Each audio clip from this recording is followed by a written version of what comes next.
Welcome back to the channel. This is the Square Roundtable podcast, and you have me, Dmitri, and you have Marcus with you today. And we're going to talk about the new Batman movie. We're going to give you a spoiler review. So if you have not seen the movie, this is your time to exit right now. If you want to stay around and hear our opinions, that's perfectly fine, but we're going to spoil everything. So yeah, straight up spoiler. So we're talking about it all. It's your warning. You've been warned, so I don't want to see in the comments like, "Oh, they spoiled the movie for me." I don't want to. Exactly. I don't want to see it. But if you disagree with what we say or whatever, that's perfectly fine too. I'm here to discuss it down in the comments down below. Yes. Yeah. Thank you for anybody who is watching this with us and viewing it or listening to it with us week to week. Or this might be your first one. Welcome. Yeah. Yes. So welcome. Marcus, you want to start it all off with what's your take or what's your thoughts? How you want to start off? Yes, of course, I started off because we talking about this guy right here. As you all know, hey, this is a classic too. Don't make me go get mine. I got the one with the different kind of tones and stuff. I already know, bro. You got the special edition one and stuff. So you already. I didn't want to take it out, so I pulled out the DC metal stuff. That's a good one. That's a good one. I have one out here, but like I was tempted to take it out the box, but I've been kind of keeping it there for a little bit. Nice. I'm like, it looks pretty nice. I ain't trying to ruin it. Yeah, man. Like Dmitri said, we're here for a full spoiler review of The Batman, directed by Matt Reeves, starring Robert Pattinson, Zoe Kravitz, Jeffrey Wright, and my boy, oh man, who played the Riddler? I know his name, and I'm mad because I'm blanking out. Paul Dano, yes, and many others. A great cast, by the way. So, yeah, a lot of people have been saying this is one of their favorite Batmans now, and it's getting a lot of comparisons to the Christopher Nolan, and even some people are saying it's up there with the Dark Knight. But as far as I can say, I'll say it like this. I enjoyed it. I enjoyed the movie, but of course it has its problems. Like with the story, a lot of the time, it would go all over the place, and then it'll come back. So it was like, okay, we're here now, but now we're back on track with the story. That was a big thing. I will say this, as far as a Batman is a detective, from a detective point of view, this probably was one of the best interpretations of Batman as a detective on screen. In the last, we have 30-some years of Batman movies. Yeah, now. I don't think the live action depiction wise he's ever been like this detective. Yeah. I think the only time that we had like that was a video game. That's what I always like when I was seeing him do the whole thing like in spoilers, by the way. When he was in the scene when like the Riddler did his main killing in the beginning, when he was like, when Gordon was like, yeah, let him in, and everybody was looking at my man like, yo, why is he dressed like a bat? Like they were like freaking out. Can we talk about his like slow Michael Myers, Darth Vader walk when he would come in the room? No, can we talk about his run though? Let's talk about that run though. Yes, bro. Yeah. It's like that threw me off every time.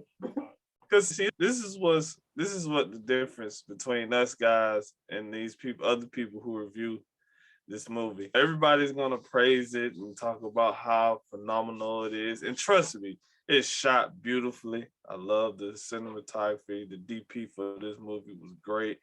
The acting was good. The soundtrack was good. The score was good. Costumes, all of that stuff. But we still got to talk about the little thing. The Riddler costumes, I didn't like the Riddler costume. I still couldn't get by. It threw me off. I get what they were trying to do because they were making the whole link where he was inspired by Batman. So I get the costume now. Like you said, Dmitri, I was like, I don't know why he's like that, but I understand from a story point of view. I get it story-wise, but like me in general, like if you take him out of that, explanation, I didn't like it. Yeah. Maybe it's like I understand that he has to do like the mouth breathing thing, but that kind of drove me a little bit. Like, yeah, some of the stuff he did threw me off, but I liked him. He was a good villain. What else was I finna say? Yeah, that run. Yeah. But I did like how we got to see how early in his career he is, because this is literally the second year of him being Batman. So he's still trying to figure this everything out. And I like how you get to see him like working on certain gadgets or getting used to this new way of his tech. Like his technology is not like the Batman we see in other films where it's like already set up, everything's nice and it's working like this. Like he got like laptops open here. Yeah, he had to pull out the laptop. Yeah, he pulled it out. I was like, oh, we in old time stuff now, bro. Yeah. So it was dope to see all that. I love with this film how they made Gotham like a character. Yes. Gotham City felt alive, a little bit more alive, and it felt like that was one of the stars of the movie because it was like, okay, this is Gotham, and this is what's wrong with it, blah blah blah. Like they emphasize on Gotham a lot about the problems and the people around it, and then they centered the characters in that. That was cool. I love. A lot of people, not a lot of people, but some people didn't like the Batmobile. I love the Batmobile. Oh, that was amazing. I love that thing. Like when he cranked it up for the first time. When he was laying on the ground, he cranked it up a little. I was like, yes. I heard it rev. I was like, yes, I love it. And then can we talk about? I just needed a scene of him just working on it just one time for the one. Yes, and I thought we was gonna get that. I feel like it's a deleted scene for it. I honestly do feel like Matt Reeves had the intention to show that, but he probably was like it's not necessary because I want to focus on other stuff. But can we also talk about how reckless he is? Yeah. And how like a lot of his recklessness is consequences that come after it, like how he just. When he gets shot at, he just keep walking. If I get shot, and I'm like, okay, it's gonna jump back and get you sooner or later. And it did a little bit when he got shot do the drug bust. When he got shot with the he was like, oh snap. He was like, ooh. No, okay. when Riddler's henchman knocked him on his butt, he was just, oh yeah. Yes. But I like that he wasn't. It wasn't like he was already cavalier. He didn't have all the vest and like bulletproof stuff. Like. He could take damage because he wasn't used to doing that kind of work yet. Like he wasn't used to the caliber of bullets or the bullets and what guns take this. So he didn't know how to make his armor to fit that. But there were certain times where he forgot that he would like that one scene in the crate where he was like walking, he just getting shot up. I was like, okay, you're not taking a lot of damage from that. But then those shotgun shots were knocking him on his butt every time. You talking about his Darth Vader hallway scene? That's a thing now. Everybody got to do the Darth Vader hallway scene in a movie now. Look what you've done, Darth Vader. You've given everybody a hallway scene. But yeah, another thing that I like too is it showed that he sucked at being a detective. Yeah, he really sucked. He did. Like, yeah, he would pick up on things, but he sucked really bad. Because 3 people got killed? Yeah. 3 people got killed. The city got flooded. He didn't even know. He almost died. He didn't even know that was the big plan all along. He was like, wait, he was like, what, there's more? Like, yes. Like, you got more of this? And he's like, and Riddler's like, I thought you were smarter than this. Yeah. He almost died. Alfred almost died. I was like, bro, I thought they were like messing up right now. But it worked. Yeah, agreed. I thought I was like when they did the whole Alfred thing, I was like, they're not gonna kill him in the first movie. I was like, no. I want to ruin it. I was like, no.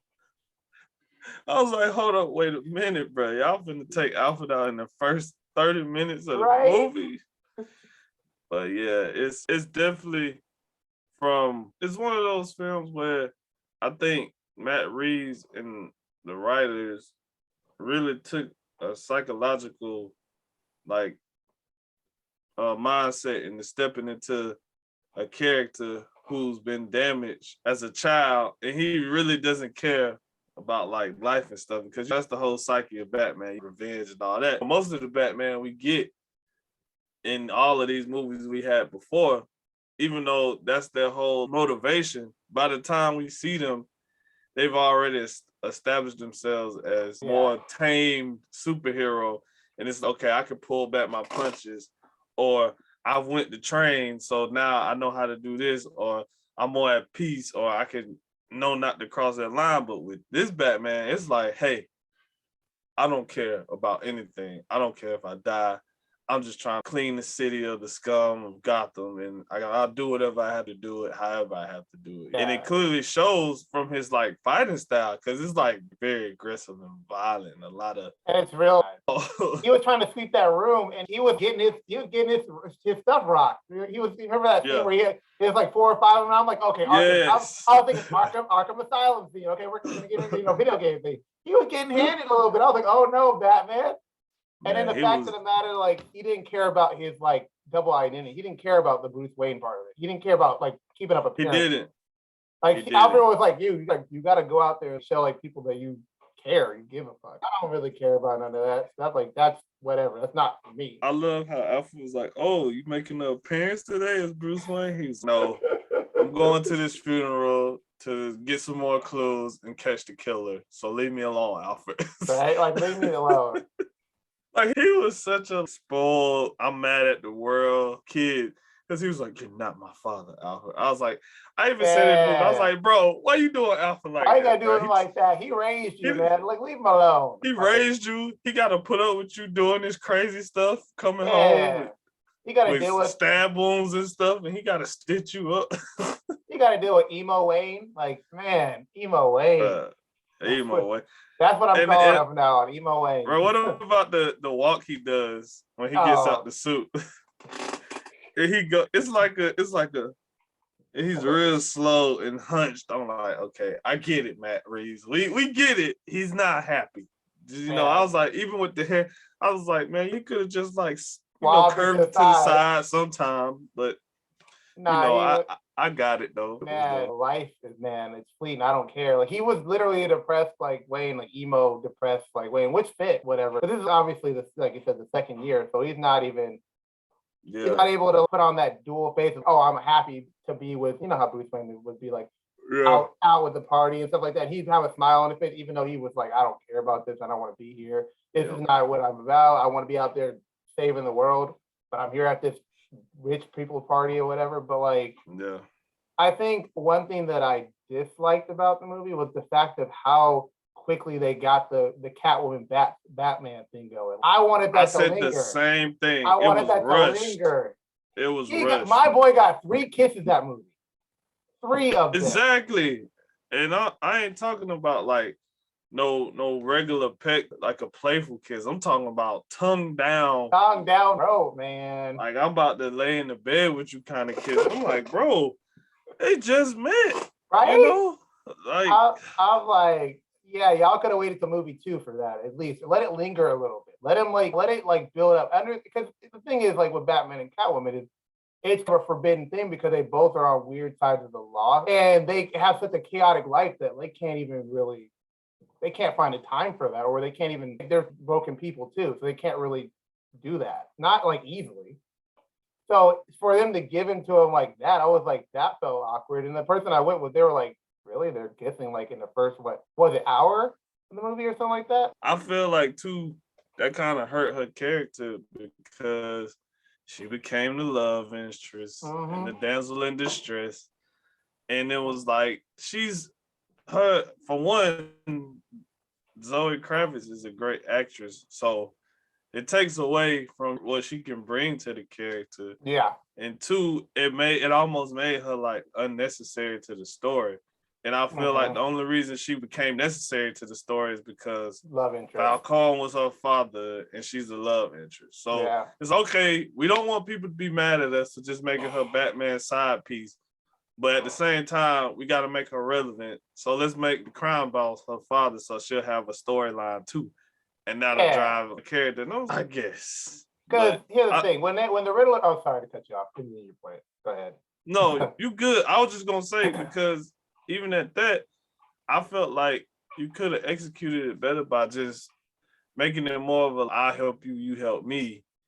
And then you start having the feelings a little bit toward the end. So that point when they separate, it'll sell a little bit better because now that it's probably going to be a rift when they meet again because they got a little bit more intimate toward the end. Yeah. But when you got them like kissing 3 times before the movie even over with, it's like, okay, I guess they're gonna miss each other. I don't know, but it was weird though, because it was a weird point. Just my friend just died. Oh, make out. I'm like, all right, then whatever. Yeah, it was some weird times when they would make out. Yeah, and it's you're like definitely right about that, Dmitri. It's weird too. Also, I think it's like enough. I think they should have had her be more of, I wouldn't say like a sidekick, but a partner, because the Riddler's gang was up there throwing Batman the business, and she was just like, I'm looking up there at him.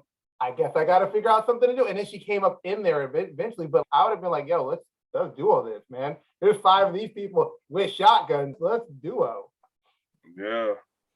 But she could hold her own. I give her that. Yeah, she definitely was holding her own. She was throwing them quick jabs and those quick kicks real quick. I was like, okay. Yeah. She was definitely doing her thing. I will say my favorite villain was Penguin. I loved his honest. Like when he came out. Farrell. Yeah. Oh man. He did a great job as Penguin. Yeah, it's just dialogue. The lines he would say, like the whole, hey, hold on, sweetheart. Commissioner Gordon and Batman were interrogating him under the bridge, and he was like, yeah, he did the, and he was like, is this good cop batshit crazy or some shit like that? That shit was hilarious. I was like, yes, he did steal the show. And then the fact when he was getting chased, and like that scene where the scene you love with the flip or reversal scene where Batman's upside down. That was amazing. Let me tell you, that was probably one of the best car chase scenes I've seen in the last 20 years.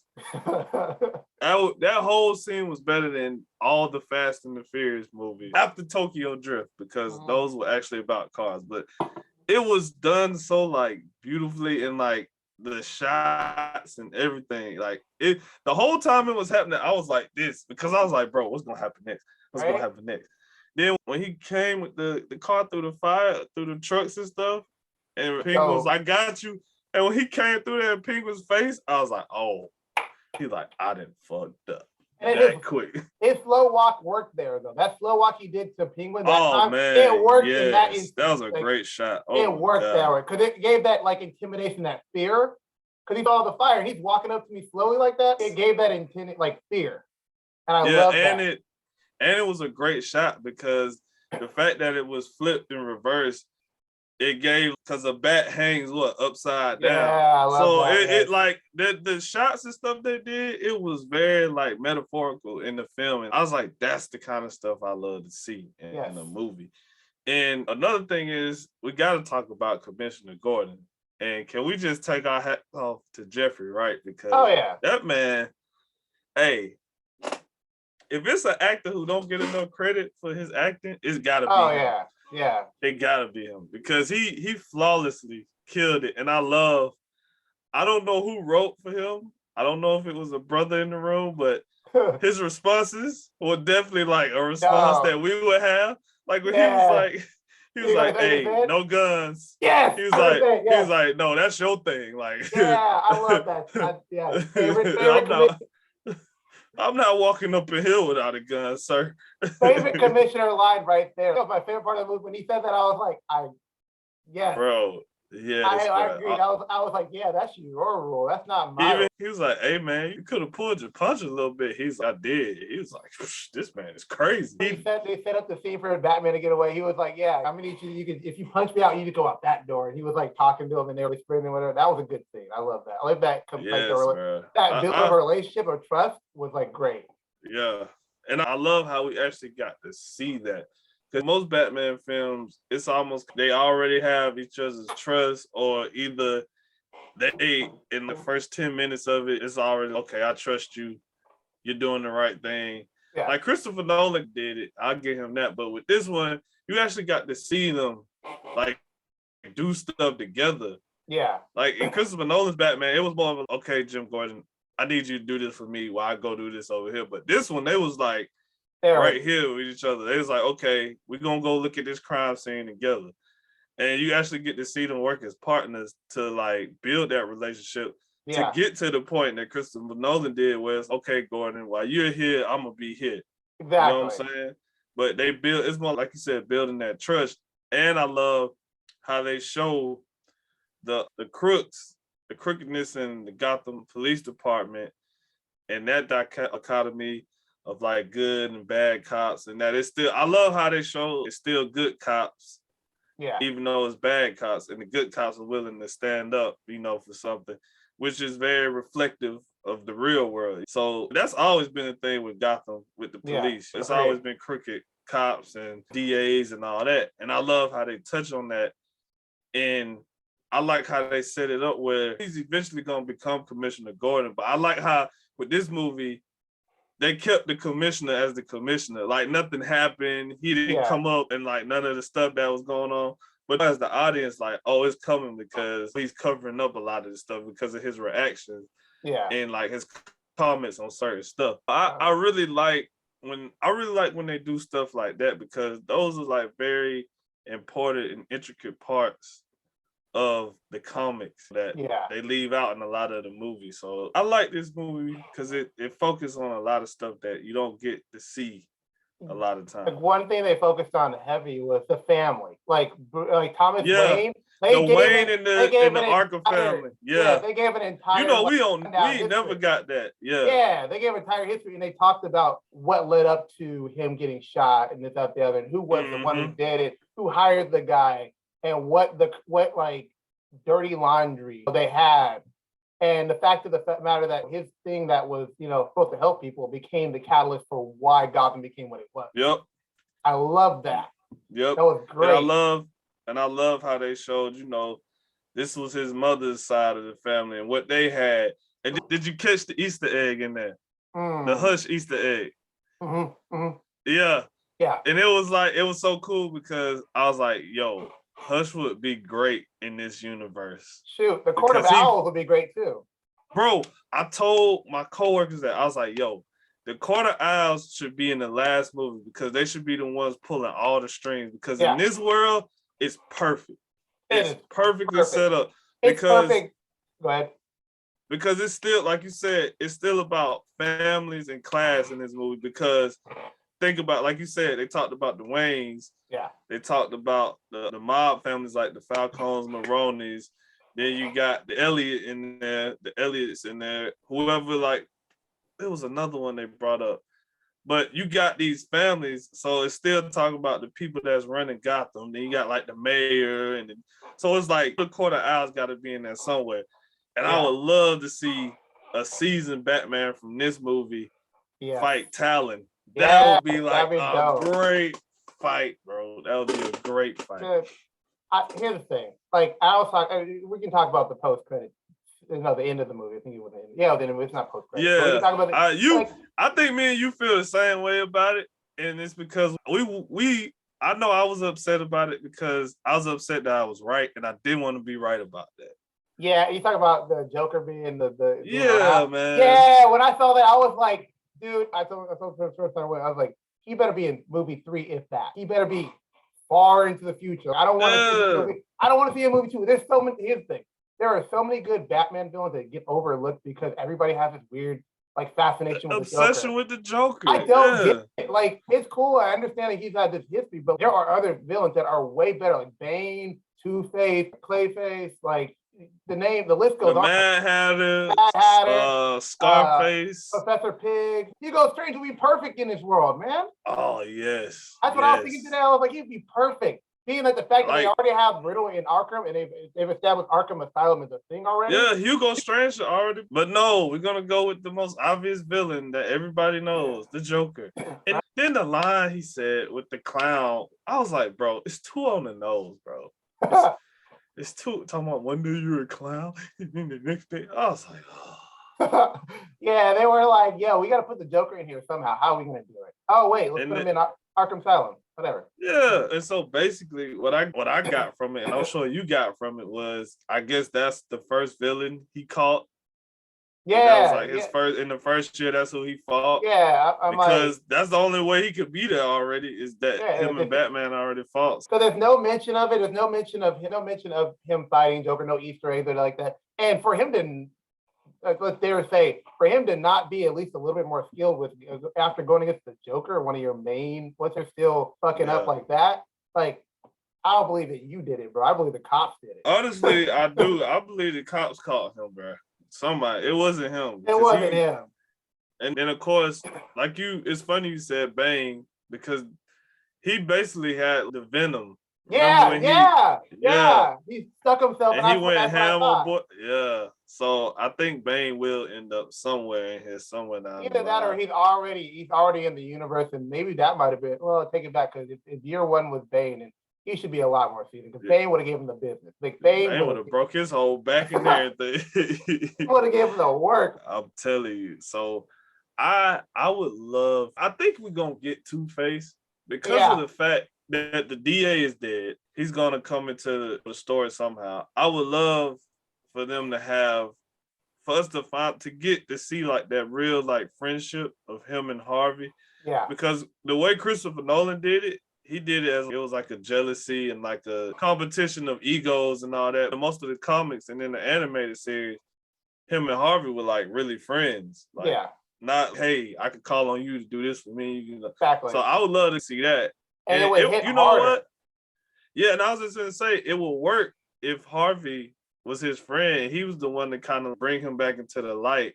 Yeah. As Bruce Wayne. Yeah. Because me and you always say, Bruce Wayne is the secret identity.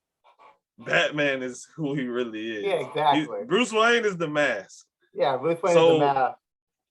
Once I feel like they're seasoning him to start to understand that. And I think because he made so many mistakes in his first movie, he's gonna realize, okay, I have to use this Bruce Wayne character to get me into certain places and get me to certain things so I can get closer to who I need to be, because he's gonna see, damn, it's a lot harder to just do everything as the Batman. Cause you can tell he was like, man, whew, I'm not doing too good right now. Like the city didn't got flooded. I didn't know if I was gonna survive getting electrocuted or not. No, the scene that had me rolling was the scene where he first did the grappling hook through the window and he stumbled in like hella hard. Yes. That shit had me rolling. He was like, that, and when he jumped off the roof and did the little parasail thing and he let out the parachute. The fact that he was scared. The fact that he was scared to do it though. That's what got me when he was like, wait a minute. And those are the things that I loved about it. It was like, bro, this is really showing you a Batman that's, hey, I don't know if this is gonna work, but what the hell? I gotta try it because I'm finna get shot by the cops or something. So I definitely did like that. And I told I was telling somebody, the people, my coworkers who I went to see it with, I was like, I love the metaphors of this movie. And it had a lot of like biblical tones to it, because the whole thing about flooding the city, like when God flooded the earth to cleanse it out, the flood of the city to cleanse out the dirt of Gotham, the corruption. But also Batman is the one who's leading the people. Even the way they shot the scene when he had the flare and he was literally leading the people, to the promised land, of going up above the water and carrying the person out into the light. And I was watching the video and somebody said, because I had the same thing, I was like, that's the first time he goes into the light and embraces it. And I said, that's why I think he's going to start mesh that duality of Bruce Wayne and Batman a little bit better, because now he literally seen the light. Because remember the first time he looked up, when they showed him looking into the light, he had to put on the shades, hurt his eyes. But at the end, when he was, seen as the hero for Gotham, he looked straight up into the sky, into the light. So it's like a lot of metaphors and a lot of callbacks to stuff in that movie. And then you have a great shot of Penguin, like standing over in the high rise, looking over the city as it's flooded. I was like, bro, this movie the franchise has a potential to do something great if they do it right. And even though, like we said before, this is like what the 100th Batman movie we get, and they do use him all the time to sell DC. Yeah. But it's like, at least with this, I feel a little bit more refreshed, because it's not the same thing, even though it's the same kind of story. Like I said, go ahead. Sorry. No, you good, because I know we both be saying that, we be thinking the same thing. Yeah. So that's all. I know what you be doing. I already know. I was just gonna say, it's like I said, it is an origin story, but it actually isn't his origin story. Like they were saying, the origin story is Gotham, the villains, the GCPD, Jim Gordon, all of those people. That's the origin story. Yeah. And I was like, okay, I can deal with that because they didn't show him his parents getting murdered. Like you said, they actually gave the reason behind it, and it just wasn't, oh, they were killed. So I appreciate those kind of things, especially as a Batman fan. Exactly. And like, it's two things. One, it's really maybe three. First is I liked the fact that his suit got dirty. And I liked that they kept it dirty. Like, that he was in the mud and him looking up at him, getting out of the mud and looking up. That was like great. Secondly, where was I going with that? The suit grew on me a little bit more through the movie. Like, it grew on me a little bit more. It did. Like, through the movie, it grew on me a little bit more. I saw the first thing I liked about it was those like the arm things. Like, I liked those little arm things he had going on. He was like, I was like, okay, I like that. Yeah. But this movie felt like they were really trying to they understood the character. They understood the character and they tried to lay it out as comic booky and animated as you could possibly get it. Like, they were really trying to like make it a Batman detective movie with the villains and maybe more grounded, but at the same time give the comic book fans some of the stuff they like. Some of the history, some of the things to get them excited about it. A lot of other movies felt like they were written just because somebody wanted to make a Batman film. Not really understanding like the psychology and all that stuff and like what the duality, like you said, the duality of it and stuff like that of Bruce Wayne and Batman. And a lot of the different villains, their motivations were out there. They really focused on obviously, like I said, the corruption too. And making that a very staple thing because we know Gotham in present day, or not present day, but current comic books is like a really corrupt thing. And it's, it's like corruption's everywhere. Yeah. But I love how they set it open enough for other villains to slink their way in if they need be. Like, it's not, it's closed off. They're like, maybe eventually we look into Arkham stuff. They let that open.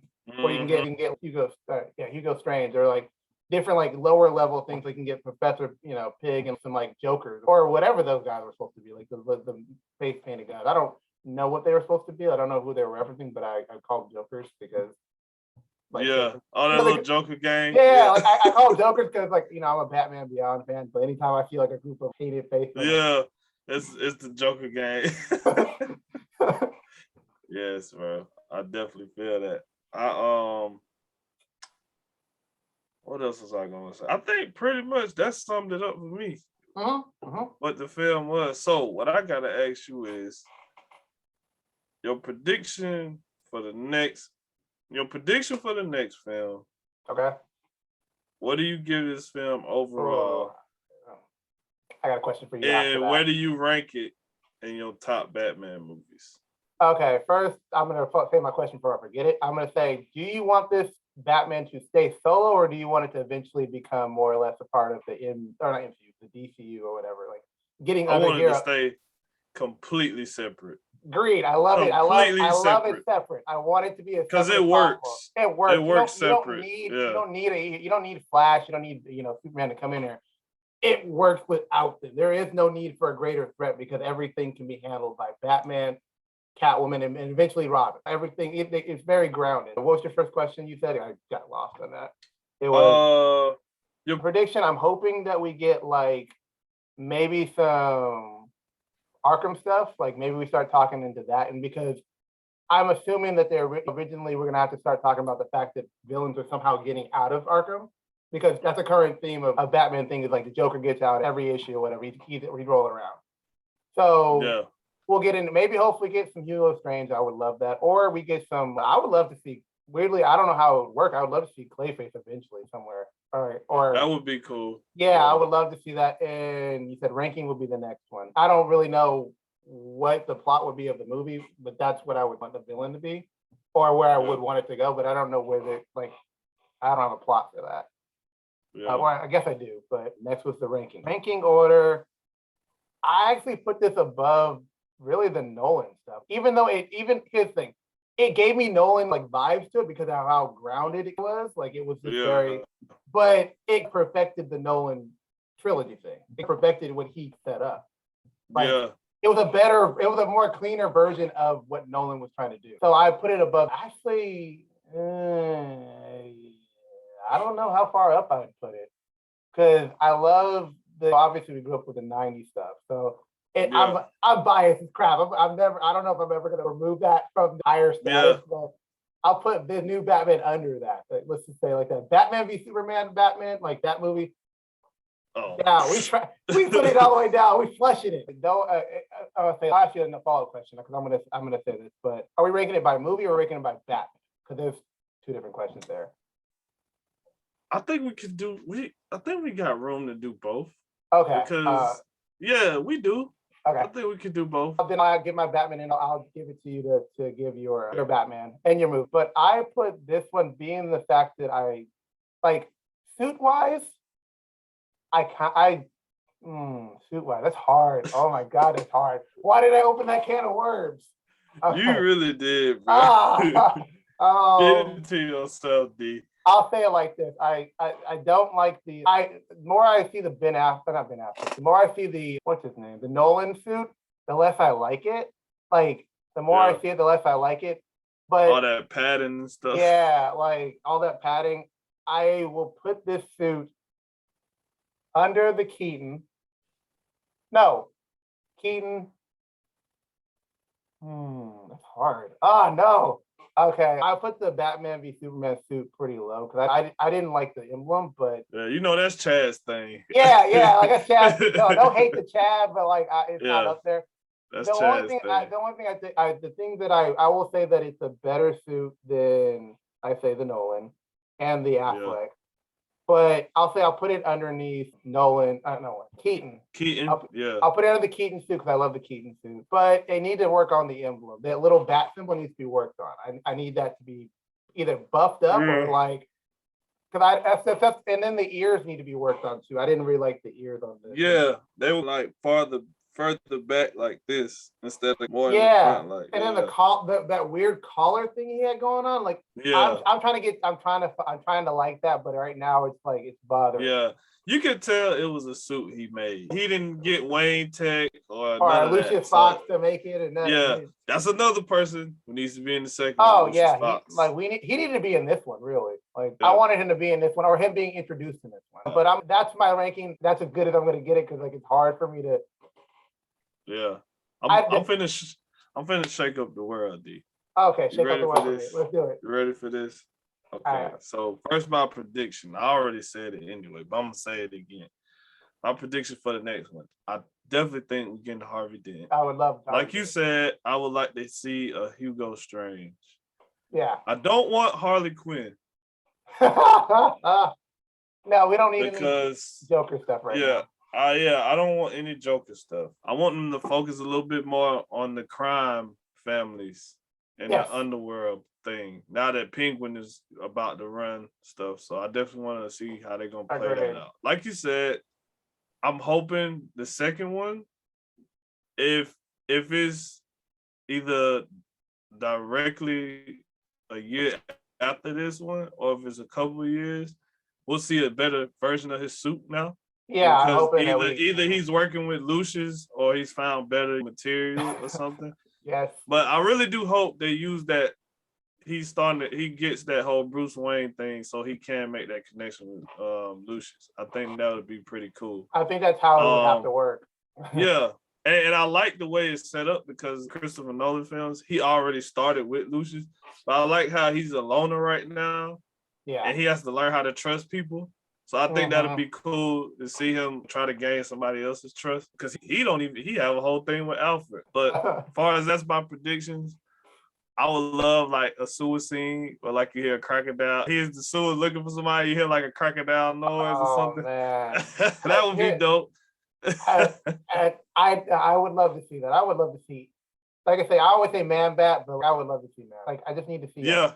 I just need, like for not even for the fact that like it's going to be story wise, but just to have Man Bat on the screen, and you could really what you could do is do a Hugo Strange and Man Bat. You could do the whole thing and make it horror and just and then actually make the movie a horror movie. You can. And before I give my rankings, I will say this: you could tell this movie was supposed to be rated R. Yeah. You could tell this movie was supposed to be rated R, and that's why for me, my score got knocked down like you to 8 because you could feel that it was supposed to be rated R. And I think if they would have went ahead with the R rating, it would have pushed it a little bit up for me. You could definitely tell. But as far as rankings in my Batman, for me, it goes up there now with the Keaton movies. Okay, all right. What are we talking? Are we talking movie or are we talking suit? Which one are you talking about? Well, movie-wise, my favorite Batman Keaton movie is The Batman Returns. Oh, even though the first one is a classic, I'm always going to say Batman Returns is my favorite one. Yeah. The Dark Knight, of course, still is up there. But I would have to put it at 3. Okay. In my top 5. And I still got Master of the Phantasm up there. Yes.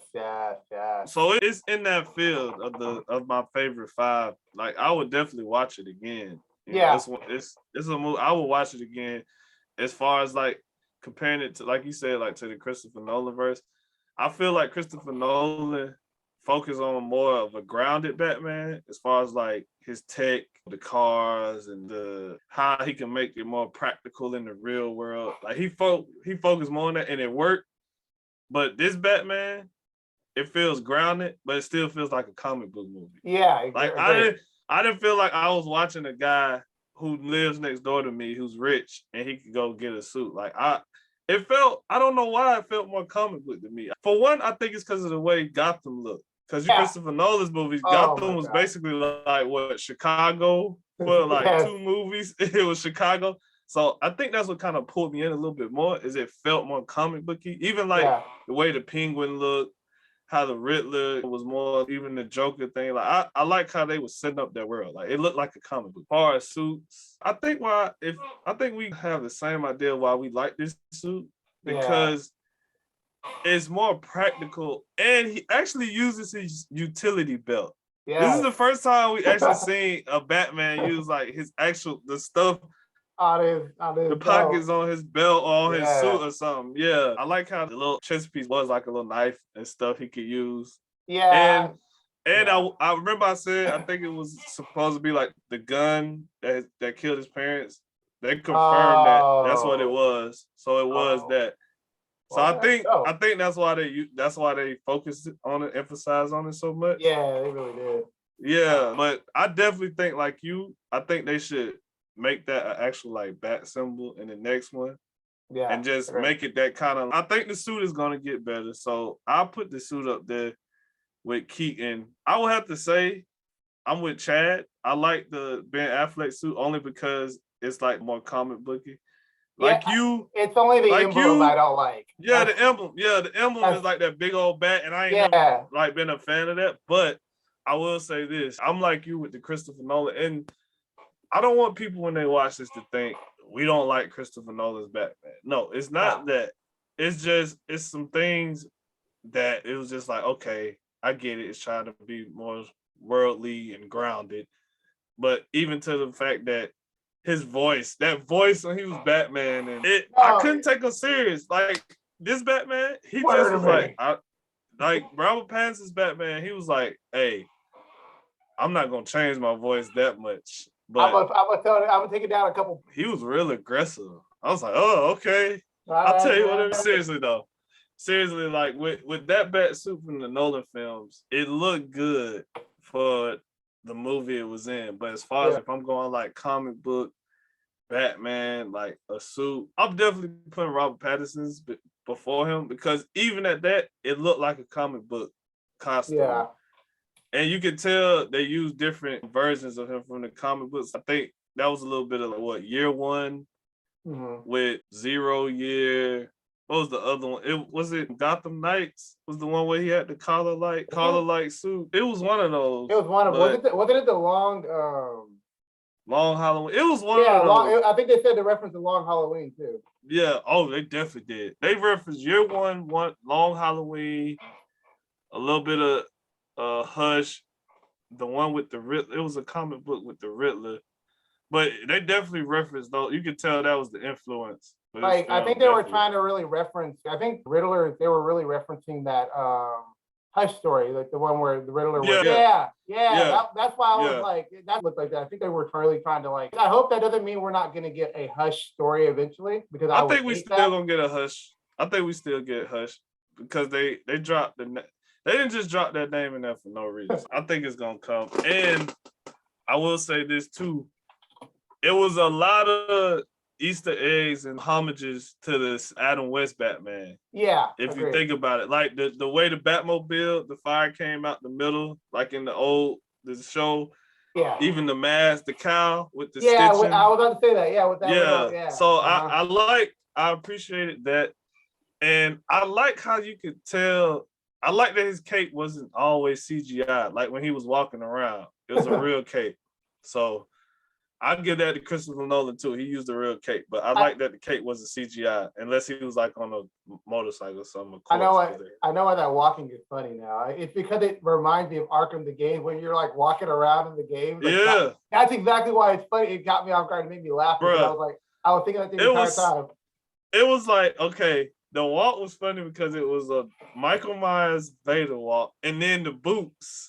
Yeah, I was like, bro, boots, how heavy are them boots, bro? You're like, Gucci. I was like, whoa, man.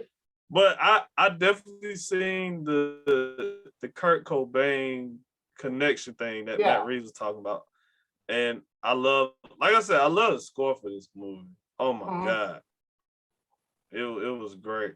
Like that the Batman theme was, but other than that, like man, that actual Batman theme that he has when like he's doing like his walk or whatever, and when it was like the flip in the trailer, I love that theme. Yeah. I love it. I found myself like literally thinking about that like when I was outside, and it like struck me. And this is one of the first movies where I've seen every shot that was in the trailer was in the movie. Did you notice that? I noticed that. Yeah, when you said, I was like, because usually it's nothing in there, but every shot they showed in the trailer was actually in this movie. That was cool, actually. It was really cool. Yeah. Yeah. So overall, man, what is your final score for the Batman? The Batman. I'm giving it a 8 out of 10 for sure. It's solid. I slept on it. I thought about it. I let it process. It's an 8 because here's the thing. It's like, because it's a movie where even if you're like not the biggest Batman fan, you can enjoy it. I have people that were that were not really big Batman fans were giving it 7 and 8. They were like, cool. But also, I think a lot of people were. I think because I heard a lot of things people were saying they didn't really like the movie, but it was because like they didn't like it because it wasn't multiverse or whatever. And I'm like, dude, multiverse is cool, but like. But this is separate from mine. Separate, and it's a good movie. Like there's not really that typical fan service from it. You know how like they have to pop it up and they have to make like humor or whatever. There's nothing that feels forced or like they had to add that in to kind of like pad it. There was no filler to it. Everything had its purpose to the plot of the story. There was nothing that I could see that you could leave on a cutting room floor. And like there was nothing you could take out of that movie and it was like, oh, I could take this scene out of the movie and it would be fine. Everything worked for what it needed to be done. Everything tied together pretty well. So 8 out of 10. Even like some of the Nolan movies, not to hate on Nolan, I love Nolan, what he did to the character. But some of his things, you can cut some of the scenes out. Like I was talking to Chad and he was like, yeah, if you take out all Joker scenes, like that, he was like, the second movie is not the greatest of the movie. Like I always say you could argue that the last one was kind of better than the second one. I agree. In my opinion. I think Batman Groot was a better character in the third one than he was in the second one, honestly. Yeah. I will say, I definitely agree. I also agree with you on the score. Definitely 8 out of 10. Definitely. It was recommend. Great movie. Yeah, I would definitely recommend it. It's definitely room for improvement. Definitely room. And it was well put together. Like I said, from a cinematic point of view, it was beautiful as far as like shots and stuff. Tighten up on the storyline. If they're gonna take us one way, they gotta commit to it. Don't have us all over the place. And also let the love between Catwoman and Batwoman. Let that grow. Let it grow, man. Like I understand. I think it was because like I think it's just how movies are now. Like they have to like make the two. Yeah. They have to make them like kiss or something in the movie. I feel like that's always the thing that they have to do. Even if it feels forced, like you can think of any like movie that came out in the last whatever decade, there's always a kiss scene where they have to make the characters kiss or something like that. It's rare where they don't where the movie where there's two love interests and they don't ever interact. Yeah. So did you Did you also, before we close out, did you catch the score for Catwoman was similar to Michelle Pfeiffer's? Yeah. Okay, all right. Yeah, I caught that a little bit. And also, like you said with that, I think I agree with you because even in Batman Returns, they had a like kind of love interest, but it was like a playful, like they played with you, like the way they did stuff. It was never like it was almost like a tug of war thing. Yeah. And you could tell it was supposed to set up for another movie. Of course, studio and all that stuff got in the way. So yeah, like even like Michelle Pfeiffer doing the thing, like when she licked him one time, like I was like, okay, yeah, she kind of messing with his head a little bit. But I would have loved to see a little bit more of that because it was more of a like, I'm working with you. I'm not really playing with you and trying to like it was like weird. Use you a little bit. Yeah, it was like they have a common interest right now, so I'll tag along. But it's not. Oh man, I'm like really enthralled with like where the psychology of this man under the suit or whatever. Like I'm not into it. But then they were like, yeah, let's put a kiss scene after like she finds out about her freaking friend dying. Let's kiss. Yeah. I'm leaving the town. Let's kiss. Like it's like there should not be 3 kiss scenes from 2 characters unless it's established. Like us as comic book fans, we know that they get together, eventually get married, and all this stuff happens. It's cool to give comic book fans who know what's going on that kind of what's in, but you didn't need to do that part. Like you could have given it all different ways, where you could have had it linger. Like she could have went in for the kiss at the end of the movie, then walked away, or did the whole Batman thing where she just like disappears or whatever. Like she could have just did that, or something like. Yeah, I'm happy about it. I hope this could be a franchise that can kind of grow. Yeah. And have its like spinoffs and have its own little universe. I think it can honestly get about 4 movies out of it.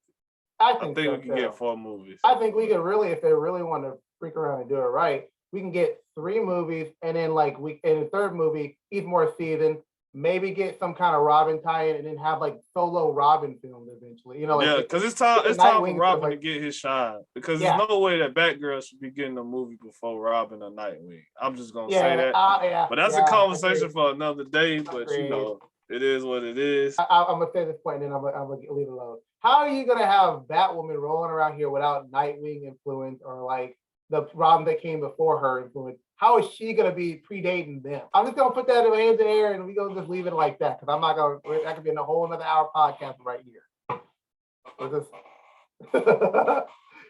So, folks, yes, that is our review. Like we said, The Batman, directed by Matt Reeves, starring Robert Pattinson, Zoe Kravitz, Paul Dano, Jeffrey Wright, and Colin Farrell.